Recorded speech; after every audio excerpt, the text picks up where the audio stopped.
Bien, merci. Bonjour à tous. Merci d'être là aujourd'hui pour cette petite séquence sur le dimensionnement donc, des packs collectives RO et OO. Donc merci parce que vous êtes courageux, hein. On est en fin de salon à cette heure-ci. La thématique du dimensionnement, voilà, respect en tout cas. Donc je vous rassure, hein, je ne vais pas vous faire un cours de dimensionnement. L'idée ici, ça va être de vous donner un certain nombre d'enseignements issus de travaux qu'on mène depuis cette année. Voilà, on a mis une bonne année de réflexion pour pouvoir produire un nouveau guide que je vais pouvoir vous présenter. Ce guide n'est pas encore sorti, donc il va sortir très bientôt. Donc, n'hésitez pas à consulter le site internet de l'AFPAC, mais aussi nos réseaux sociaux et notamment LinkedIn pour suivre la sortie. Mais donc, sa sortie est imminente. Alors rapidement, peut-être en introduction, un rappel sur ce qu'est l'AFPAC.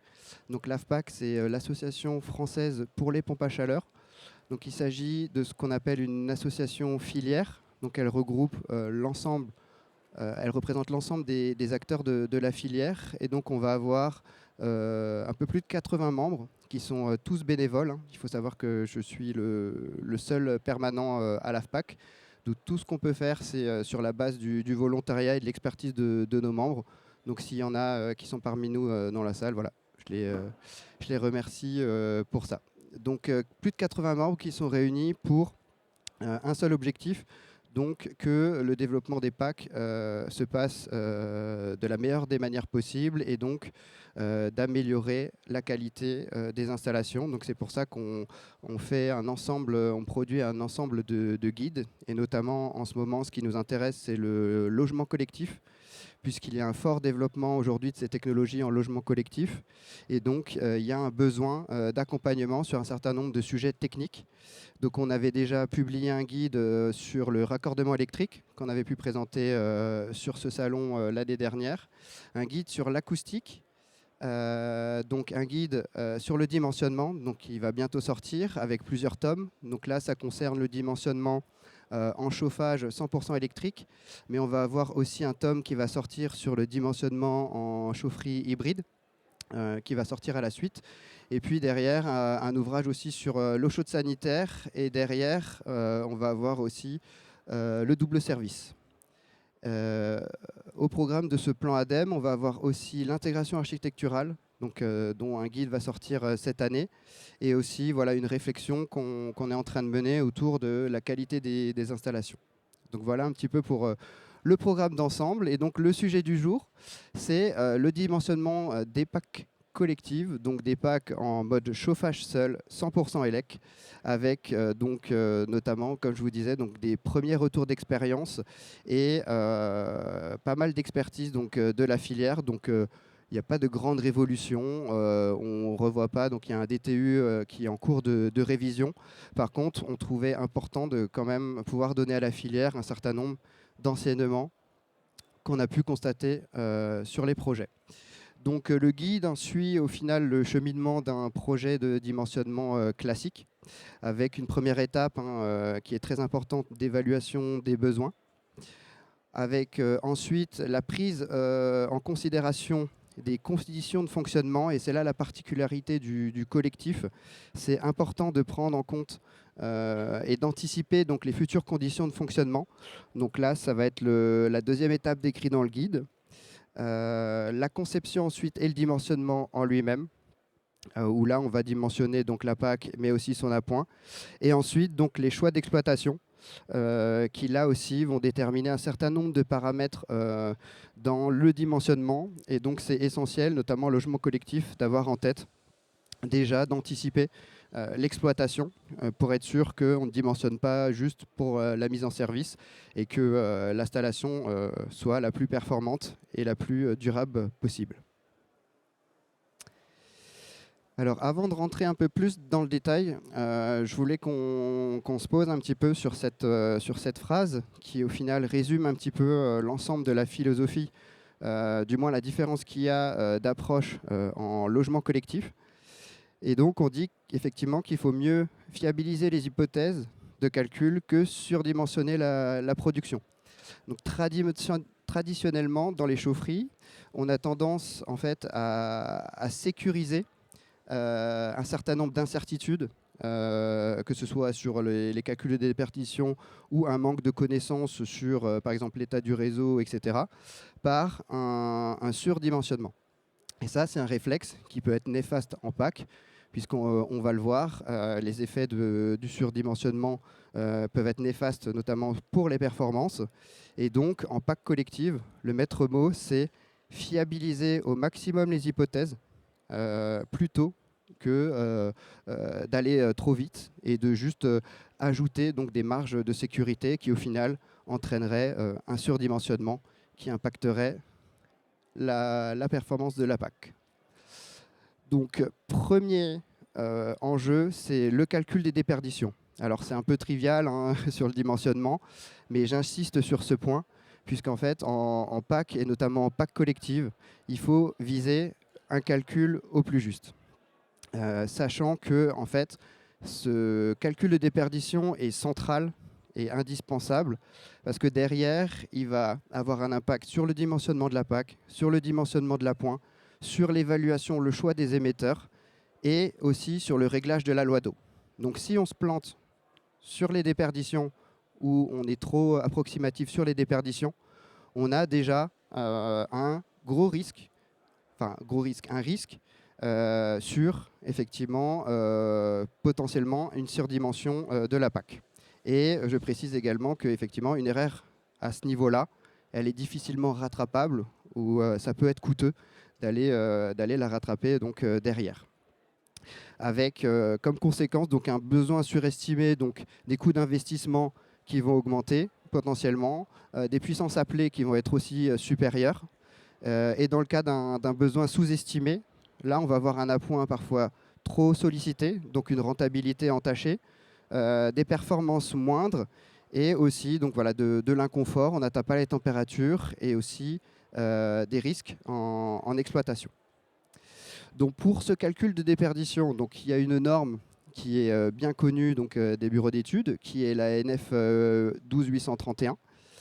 Et donc cette norme propose différents types de méthodes. Donc il y a la méthode standard que beaucoup connaissent et deux méthodes simplifiées. Ce qu'on recommande, nous, côté AFPAC et côté filière, c'est vraiment, pour le dimensionnement de la PAC, de se référer à la méthode standard.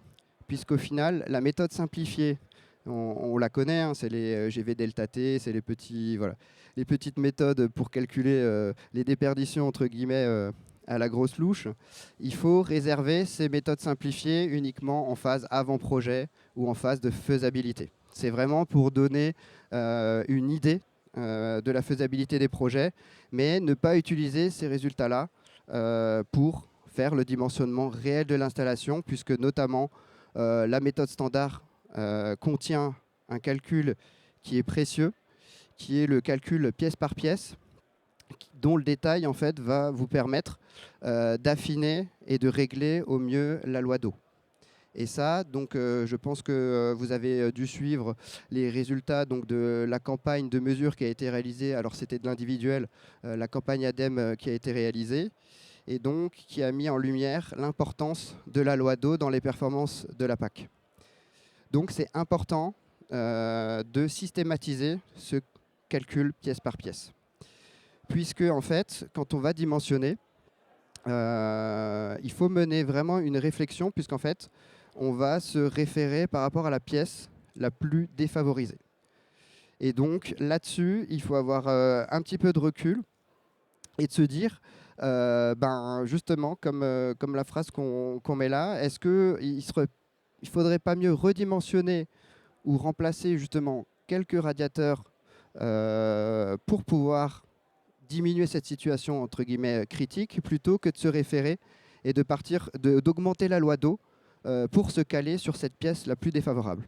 Donc voilà, c'est le genre de réflexion en collectif qui doivent être menées puisque on va rechercher une loi d'eau la plus basse possible pour les performances.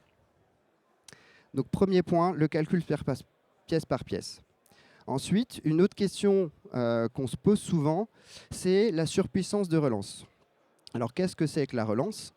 C'est traditionnellement le dimensionnement à 120% qu'on connaît jusqu'ici avec notamment les chaudières. Et donc, les relances, c'est tout ce qui va être période de sortie de réduit de nuit, de ralenti, etc., où on va vouloir remonter vite en température. Et donc, pour ça, on ajoutait, du moins traditionnellement, de la puissance. Là, en pompe à chaleur, ce n'est pas la même philosophie, et notamment en logement collectif, puisqu'en fait, on va avoir un logement collectif, donc des relances qui ne sont pas simultanées. En fait, on va avoir un effet de foisonnement, puisqu'en fonction des logements, les relances ne vont pas être les mêmes, les appels ne vont pas être les mêmes.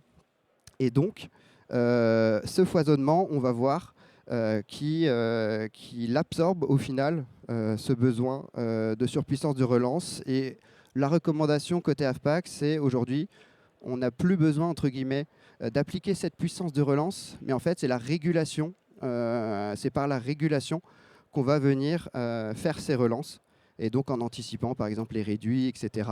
Mais en tout cas, ça n'est plus par l'ajout de puissance, qui, elle, va venir pénaliser potentiellement le fonctionnement de la PAC.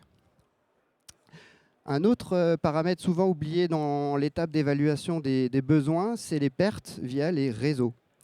Alors, vous me direz, c'est pas trop un problème quand la chaufferie est dans le bâtiment, mais quand on a des chaufferies qui sont éloignées des bâtiments, on a quand même des longueurs de canalisation entre la chaufferie, entre guillemets, et la PAC, puis les logements. Et donc, ces pertes sont souvent mal évaluées.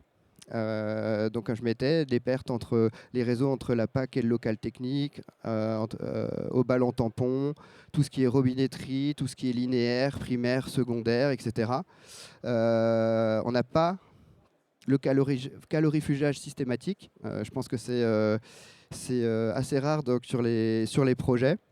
Mais en tout cas, c'est important de maîtriser ce paramètre et du moins les quantifier en phase dimensionnement. Donc là, je vous donnais un peu un ordre de grandeur sur ce qu'on a pu mesurer. Donc à peu près voilà, 2,5% de perte sur 100 mètres de linéaire aller-retour isolé classe 4. Donc on voit que là, on a quand même des pertes qui sont moindres, qui sont maîtrisées. Mais par contre, on est en capacité de les anticiper. Donc la logique, c'est privilégier autant que faire se peut le calorifugage plutôt que d'aller rehausser la température de départ qui là aussi peut venir dégrader entre guillemets les performances. Ensuite, on a la partie donc conditions de fonctionnement. Donc comme je disais, c'est important en logement collectif d'anticiper, d'avoir en tête les conditions de fonctionnement. Donc là, c'est la fameuse étude Pouget de Pouget Consultant sur les freins et leviers du développement des pompes à chaleur en logement collectif, qui a été le départ de l'histoire de notre projet et de notre programme de travail. Et donc, dans cette étude, on voit bien que la performance de la PAC dépend beaucoup des régimes de température et que les PAC sont performantes sur des régimes de température plutôt basses. Donc là, je pense que je ne vous apprends rien. Mais vraiment, la priorité doit être donnée à cette recherche d'avoir les régimes de température les plus bas. Donc ça permet d'augmenter la perf, les puissances, diminuer les pertes et voilà, de mieux maîtriser et mieux dimensionner sa PAC. On voit en termes de parc, dans ce petit tableau que vous avez sûrement déjà vu, en fonction de l'âge des bâtiments, les situations de la plus favorable à la plus défavorable pour les, entre guillemets, pour les pompes à chaleur. Alors il faut savoir qu'effectivement dans zone rouge, sur des régimes d'eau à 80-60, ça ne va pas être du tout un régime d'eau optimal pour le fonctionnement d'une PAC aéro collective. Dans ces cas-là, on a un certain nombre de leviers qu'il faut activer, que je vais vous présenter juste après, pour que la PAC puisse donner le meilleur de sa puissance. Puis des situations en orange, où là, on va être sur des régimes d'eau un peu plus 70-50, où là, on va être en capacité d'y répondre sur du 100% PAC sur des packs haute température assez récentes ou du 100% pack avec un tout petit peu d'appoint. Donc ça, c'est gérable. Et puis des situations très très favorables, donc on le voit sur des réseaux d'eau entre 50 et 35 degrés, où là, on va avoir voilà, les meilleurs coefficients de performance. Et là, on va être sur des bâtis plutôt rénovés BBC. Donc les leviers pour pouvoir abaisser ces régimes d'eau au maximum et les lois d'eau au maximum, ça va être donc déjà l'isolation. Hein, en réduisant les besoins, on réduit aussi les régimes d'eau. Hein. On le voit bien en fait déjà sur les bâtis avec une rénovation partielle, on a une compatibilité, mais sur les bâtis BBC, là clairement, on n'a pas trop de questions à se poser quant à la performance. L'équilibrage hydraulique aussi, hein, en logement collectif, c'est une question qui est importante. Comme je l'ai évoqué, donc, la possibilité de remplacer donc, des radiateurs de manière ciblée ou effectivement aussi d'adapter la régulation. La chose à ne pas faire, c'est augmenter la température de départ pour corriger ce déséquilibre. Et on a eu voilà, traditionnellement beaucoup de tendance à masquer, que ce soit précédemment les incertitudes sur les calculs de déperdition, mais aussi les déséquilibres qu'il peut y avoir sur le réseau hydraulique par une augmentation des températures de production. Et là, on voit à peu près donc, les conséquences ici hein, sur les évolutions de COP. Donc là, c'est un COP à 7 degrés, donc on est sur des températures entre guillemets assez clémentes. Mais on voit que justement, si on se place dans notre petit tableau là, par exemple sur une situation sur un régime d'eau 60-40 un petit peu rénové, et là, on va avoir des COP entre 3 et 4. Et donc le but, c'est vraiment de mener cette réflexion sur quel est mon régime d'eau existant, quels sont les leviers pour pouvoir abaisser ces régimes d'eau, et derrière, pouvoir dimensionner et faire le choix d'une PAC adaptée qui va pouvoir avoir les meilleurs coefficients de performance.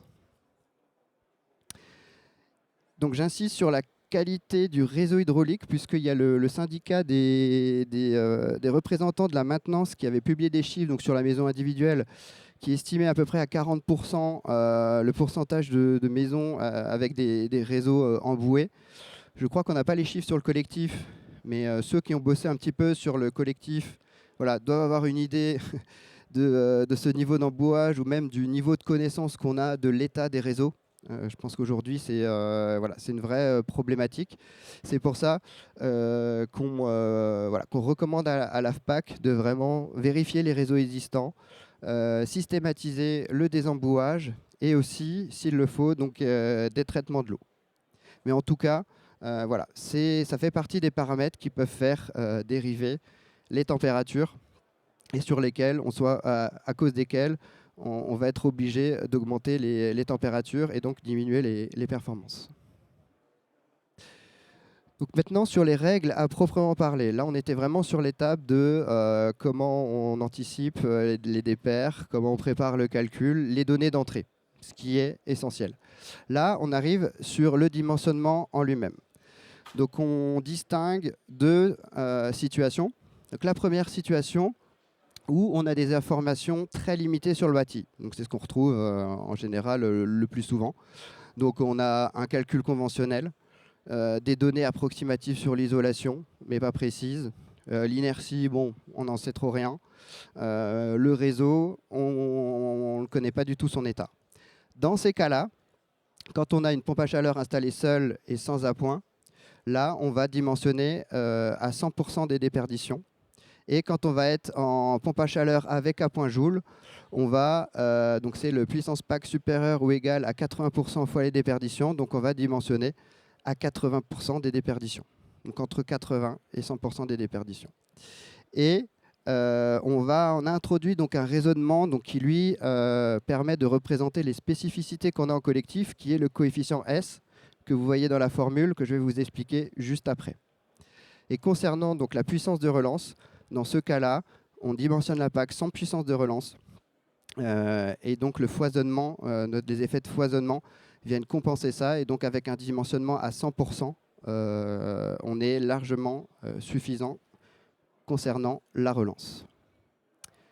Deuxième cas, le bâtiment est bien connu, entre guillemets. Et donc, on a suivi donc, toutes ces préconisations on a un calcul détaillé pièce par pièce, on a une isolation, une performance d'isolation qui est caractérisée, donc on connaît la performance de l'isolation. On connaît l'inertie, puisque dans le DTU 6516, on a une petite annexe qui nous décrit les moyens de qualifier donc, et de catégoriser les niveaux d'inertie. Et on a identifié et quantifié les pertes réseau. Dans ce cas-là, on applique donc le tableau. Désolé, je m'en mêle avec le laser. Donc, on a ce tableau-là qui s'applique. Donc, on va pouvoir, par rapport à la règle précédente, descendre la puissance PAC à 70% des déperditions quand on a un bâtiment bien isolé avec une inertie moyenne à très lourde. Donc là, on va être un peu plus sécurisé, on a besoin de moins, entre guillemets, de puissance. Et on va monter jusqu'à 90% des déperditions dans le cas des logements peu isolés à inertie très légère. Et donc très légère à légère. Et donc, on va moduler, entre guillemets, entre 70 et 90% en fonction des caractéristiques d'isolation et d'inertie du bâtiment. Ce qui vient un petit peu affiner, au final, le dimensionnement. Et pareil, là-dessus, la relance est traitée donc, plutôt au niveau des émetteurs. Et on n'a pas intégré, on n'intègre pas de surpuissance, puisque tout ce qui est sorti de réduit sera réglé par la régulation. Donc, comme je vous disais, on a introduit donc, un coefficient qui s'appelle le coefficient S. En quoi consiste ce coefficient? En fait, il permet d'intégrer les petits paramètres dont je vous ai parlé. Donc, notamment le fait que les besoins ne sont pas simultanés dans un immeuble, notamment dans des grands ensembles. On ne va pas avoir des appartements qui vont avoir des besoins simultanés, d'où l'effet de foisonnement. Un taux d'occupation qui n'est pas toujours de 100%. Par rapport à une maison individuelle, et des situations climatiques les plus critiques, donc là où on va avoir des températures les plus entre guillemets défavorables, qui au final représentent quelques jours dans l'année et qui ne sont au final ont une durée très limitée. Et donc, ce coefficient F, ça permet vraiment de prendre en compte en fait l'usage. Comme je disais, l'usage du collectif dès la conception et dans le calcul du dimensionnement. Et donc, c'est important d'anticiper que ce soit l'exploitation ou l'usage dès la phase de dimensionnement. Et donc, comment ça s'applique concrètement en termes de valeur?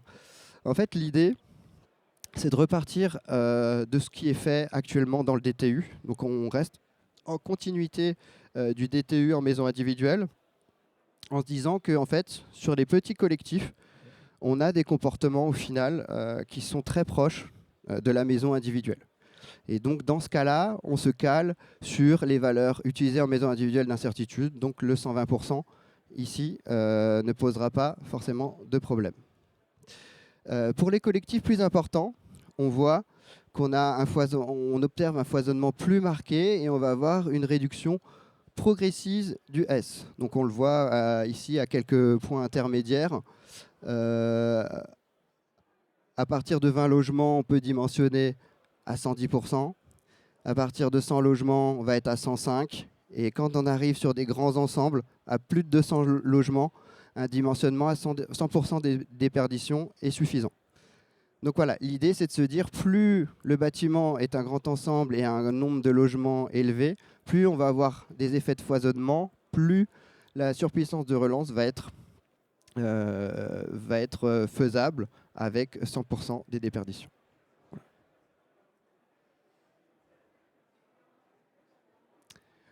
Ensuite, on a donc on voulait vous préciser le rôle notamment de l'appoint.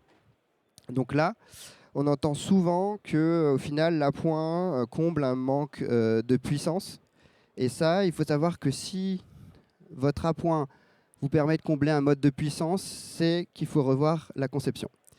Puisque là, par exemple, on prend l'exemple d'une PAC. Donc on voit à T-base, sur une T-base de moins 7 degrés. T-base de moins 7 degrés, un régime de radiateur à 70-50. Donc le cas orange du premier tableau que je vous ai montré, donc des bâtiments pas très isolés. Et on a une PAC donc, qui va être limitée en température, mais pas en puissance. En fait, c'est ça qu'il faut bien comprendre. C'est que la PAC va être limitée en température. Donc cette PAC va être limitée en production à 65 degrés. Donc on le voit là sur le graphe. Et donc dans ce cas-là, on va avoir la PAC qui fournit 75% de la puissance et l'appoint qui va fournir 25% pour venir rehausser en fait la température. C'est pas une question de puissance, c'est la température. Donc il va venir rehausser la température d'eau de 65 à 70 degrés. Et donc, dans ce cas-là, on a ce qu'on appelle donc un appoint structurel à T-base, c'est-à-dire qu'à T-base, on va avoir systématiquement une petite part d'appoint. Et donc, c'est dans ces cas-là qu'il faut mener un certain nombre de réflexions. Et donc, c'est les différentes possibilités là que je vous affiche. Donc, c'est soit choisir une PAC avec une loi d'eau qui est compatible avec le 70-50. Donc il existe aujourd'hui des packs haute température qui produisent jusqu'à 70 degrés. Donc là, on peut aller chercher ce type de pack-là. Après avoir effectivement, d'un point de vue investissement, l'impact que ça peut avoir. Mais en tout cas, on va aller chercher la température maximale suffisante à T-base en 100% pack. Ensuite, on a la possibilité donc d'abaisser la loi d'eau via les différents leviers que je vous ai montrés, donc soit via l'isolation, soit de l'équilibrage, soit de la réduction des pertes réseau. On va essayer de maîtriser un maximum pour pouvoir abaisser la loi d'eau et donc rendre plus compatible cette PAC en 100% PAC avec le régime d'eau. Et une autre solution aussi, quand on n'a au final pas de solution et qu'il n'est pas possible d'activer les différents leviers que je vous ai montrés, c'est là d'envisager donc une solution donc d'hybridation où là voilà, c'est un appoint qui va être structurel et donc là aussi il va falloir avoir une approche un petit peu technico-économique pour choisir voilà quel type d'appoint, comment il va-t-il fonctionner, etc. Mais en tout cas, c'est les différentes possibilités qu'on a, mais le message en fait qu'on voulait passer, c'est que dans le cas effectivement des pompes à chaleur collectives, l'appoint ne vient pas compléter un manque de puissance. La puissance est là, elle vient compléter une limitation en température. Et donc la logique, voilà, c'est vraiment pour l'appoint d'apporter la bonne température. Et un dernier point donc, qui va concerner lui donc, le choix d'exploitation. Donc comme je vous disais, c'est important d'avoir en tête l'usage en tête dès le dimensionnement, mais aussi l'exploitation. Et donc, c'est la cascade de PAC. Donc, on a pu voir sur les premiers projets, les nombreux premiers projets qu'on a en logement collectif, des cascades de PAC. Donc, on a soit de la PAC de forte puissance en monobloc, soit de la cascade. Et on voit de plus en plus aujourd'hui des cascades de 2, 3 PAC. Puisqu'en fait, elles permettent d'apporter une certaine sécurité. Donc on s'est posé la question, par exemple, de est-ce qu'en cas de perte d'un équipement versus, entre guillemets, une situation où on avait 2 chaudières, quelle serait en fait la puissance résiduelle qui resterait? C'est pour ça que voilà, on parle de sécurisation de la puissance. Et donc on voit par exemple quand on a 2 packs dimensionnés à 50% de la puissance plus un appoint à 10%, en fait si une PAC tombe en panne ou s'arrête, il nous reste quand même 60% de puissance résiduelle, ce qui permet quand même de ne pas avoir voilà, une installation à l'arrêt et d'avoir toujours une puissance disponible qui est résiduelle. Et pareil, donc la logique avec 3 packs. Et donc en fait, on peut dire que comparé effectivement à des cascades de chaudières, aujourd'hui la cascade de packs permet de sécuriser autant et d'avoir autant entre guillemets de puissance résiduelle derrière. Il y a des bénéfices aussi à la cascade, hein. En termes d'intégration, c'est plus simple. L'acoustique, ça dépend des situations. Mais en tout cas, elles vont moins être sujettes à des problèmes de cyclage. Elles vont avoir un meilleur rendement aussi puisqu'elles vont fonctionner à charge partielle. Elles pourront coller plus finement aussi aux effets de foisonnement. Et donc tout ça va améliorer et sécuriser un petit peu les performances de l'APAC. Donc une des recommandations que fait l'APAC sur le logement collectif, c'est la cascade de PAC, de 2 ou 3 packs. Et donc, pour conclure, en gros, le message, c'est qu'au final, une PAC performante, c'est pas la performance, c'est pas des kilowattheures, c'est d'aller chercher un bon dimensionnement avec les bons réglages, avec les bons choix d'exploitation. Et c'est là où la PAC va être la plus performante. C'est en PAC et notamment PAC collective. Faut pas aller chercher les kilowattheures entre guillemets, puisque en fait on voit que le surdimensionnement en PAC collective peut être plus néfaste que bénéfique. Et donc le temps qu'on gagne peut-être à se dire, allez, on va rajouter 5-10 kilowatts, et ben, en fait, il vaut mieux le prendre sur, est-ce que je ne vais pas plus détailler mon calcul de déperdition? Est-ce que je ne vais pas plus quantifier plus précisément mes pertes par les réseaux? Est-ce que je ne vais pas réfléchir à une stratégie pour réduire mes régimes d'eau et que ma PAC puisse avoir le COP le meilleur possible? Donc voilà, c'est toutes ces réflexions qui font une évaluation sérieuse. Une PAC dimensionnée, donc comme je vous le montrais, entre 80 et 100% des déperditions, pas de puissance de relance à appliquer, et une cascade de PAC pour sécuriser l'approvisionnement et d'avoir de la puissance résiduelle, même en cas de problème. Donc voilà les enseignements qu'on a pu mettre en avant dans notre guide. Et si vous avez des questions par rapport à ces différents points, c'est avec plaisir que j'y répondrai.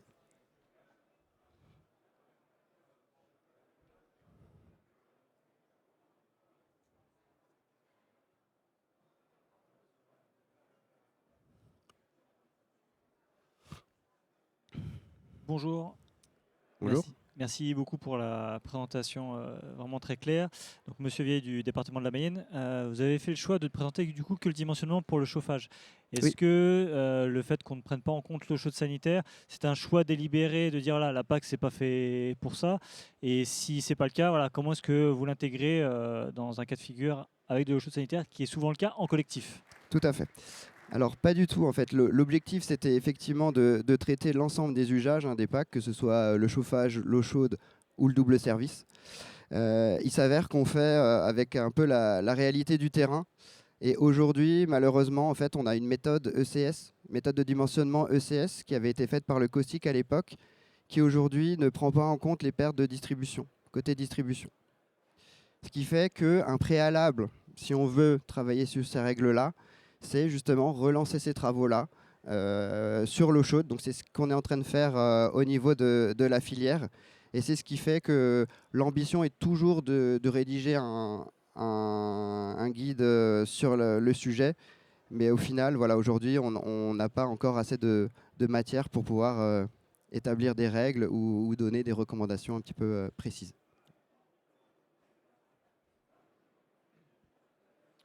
Oui, bonjour. Merci pour cette présentation. Pour rebondir sur les pertes justement de distribution en chauffage, oui. Le retour d'expérience de 2,5% pour 100 mètres en classe 4, c'est quand même une valeur qui est quand même assez importante. Bon, sur un gros collectif, on est largement au-delà des 100 mètres.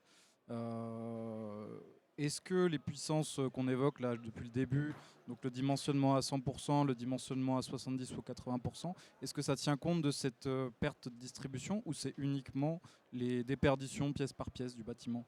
Alors, ça en tient compte puisqu'en fait, on distingue la situation où justement on a très peu de données sur le bâtiment de la situation où au moins on vient quantifier au final ces pertes. Et quand on va moduler justement entre 70 et 90%, c'est qu'on a vraiment une idée au global de ces pertes. Mais c'est déjà bien au final de se poser la question parce que sur de nombreux projets, malheureusement, voilà, la question ne se pose pas et c'est des choses qui ne sont pas intégrées au final dans les calculs ou dans les données Dans d'entrée. le coefficient S, en fait. C'est ça. En fait, ce coefficient S, c'est vraiment quelque chose de global et c'est aussi la notion de maîtriser au maximum les données d'entrée. Dans ce cas-là, en sécurisant cette partie-là, on peut avoir un peu plus de souplesse, on va dire, sur le dimensionnement. Mais sinon, dans l'inconnu, on va rester sur des plages entre 80 et 100% des déperditions. Voilà. Merci.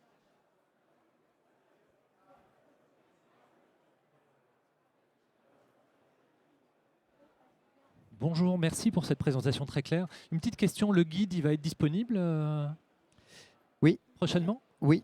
Alors, le guide est en cours de finalisation et donc il va être mis en ligne, je pense, d'ici à la fin de semaine prochaine. On est en toute finalisation et donc on fera l'annonce effectivement de la sortie via les réseaux sociaux et on fera un petit communiqué de presse pour vous expliquer un petit peu ce qu'il y a à l'intérieur. Et vous pourrez bientôt le télécharger et je rappelle que toutes nos publications sont disponibles en libre accès et en téléchargement gratuit sur notre site internet, donc afpac.org, avec une section qui s'appelle le CEPAC, donc le Centre d'expertise pour les pompes à chaleur, qui centralise l'ensemble des données qu'on a et qu'on met à disposition de la filière gratuitement.